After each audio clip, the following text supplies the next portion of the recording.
Ricky Wysocki won the 2022 Disc Golf Pro Tour Championship by sinking a 33-foot birdie putt worth $35,000. The man has ice in his veins. And it wasn't his only impressive win this season.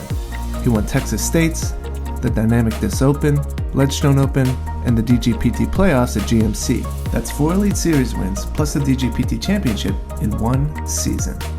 That might not be surprising though. He won 4 tournaments the year prior. One of them was a tie, but a win is a win. There's no denying that Ricky is at the top of the game right now.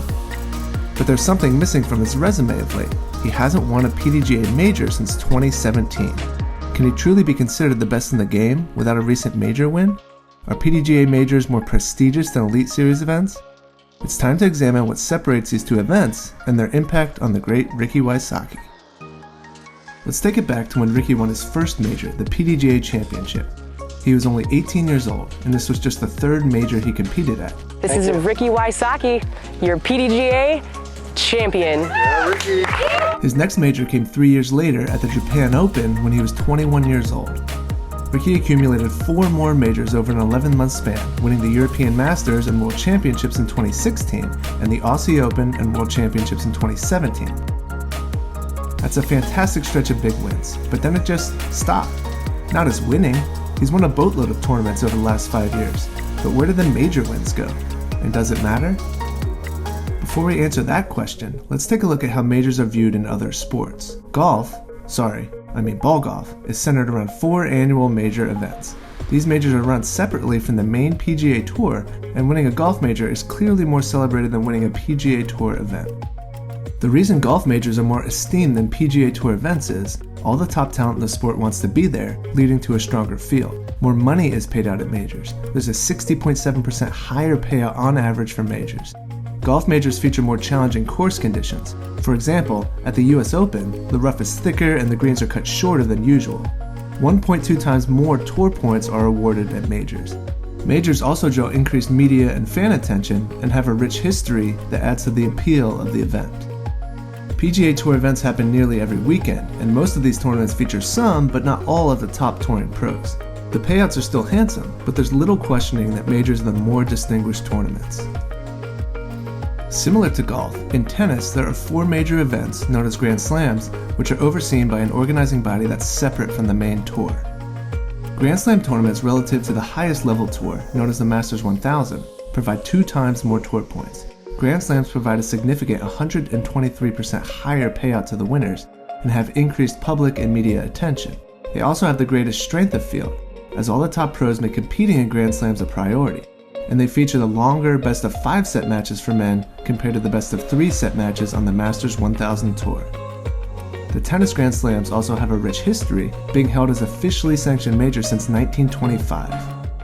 Let's shift the discussion to PDGA Majors versus DGPT Elite Series events and how these dynamics compare to other sports.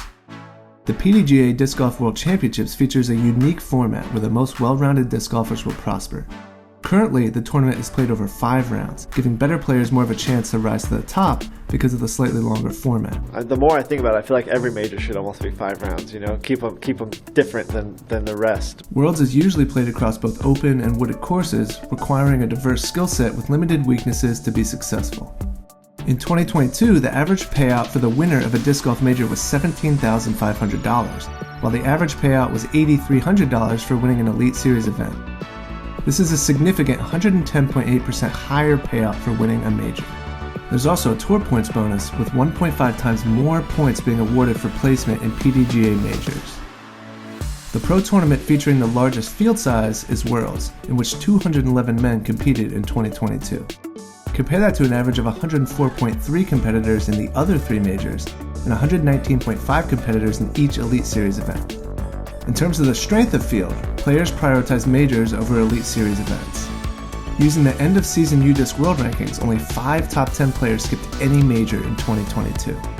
An average of 1.25 top 10 players missed each major, while an average of 3 top 10 players missed each Elite Series event in 2022.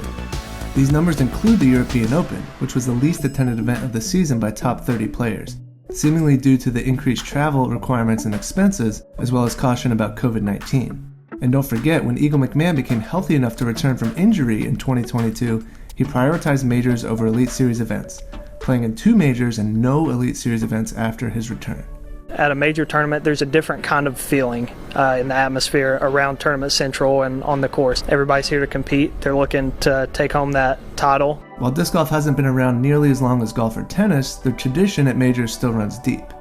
The USDGC has a very rich history. The Winthrop Gold disc golf course has been the site of the USDGC since its inception in 1999. I think this is the event of the year, just because it's always in the same place. It's a prestigious event, and I think they take the most pride in making it look the way that it does. The W.R. Jackson course, which hosts the Champions Cup, is beloved by the players and fans and is at the site of the International Disc Golf Center, home of the Disc Golf Hall of Fame in Appling, Georgia. After an announcement that the event was moving to Toboggan, the site of DGLO, in 2023, the decision was reversed and the Champions Cup will remain at W.R. Jackson. Worlds has a rich history as a tournament, but no specific locational history as the course changes each year. While there's definitely tradition at majors, some of which is still developing, there certainly is a rich history at many of the Elite Series tournaments as well, making the distinction between these events a bit hazy. While there certainly is a lot of hype surrounding PDGA Majors, the European Open and USDGC were only shown on Disc Golf Network, which is subscription or pay-per-view. They only become available for free on YouTube 30 days after the event has ended. As you probably know, this is different from Elite Series events and other majors, which in 2022 were all post-produced by Jomas Pro and Gatekeeper Media. Despite the event being behind a paywall for viewers from afar, the 2022 European Open had a massive gallery. Many are calling it the biggest in disc golf history. Media and fan excitement around Worlds and USDGC definitely feels bigger than Elite Series events. Anyways, USDGC has arrived. It is here. I feel like Christmas has arrived. I am very excited. If you can't tell, I am high on USDGC love right USDGC. now. The anticipation and proper execution of big tournaments will likely be a big driving factor in how the fans view majors versus Elite Series events moving forward.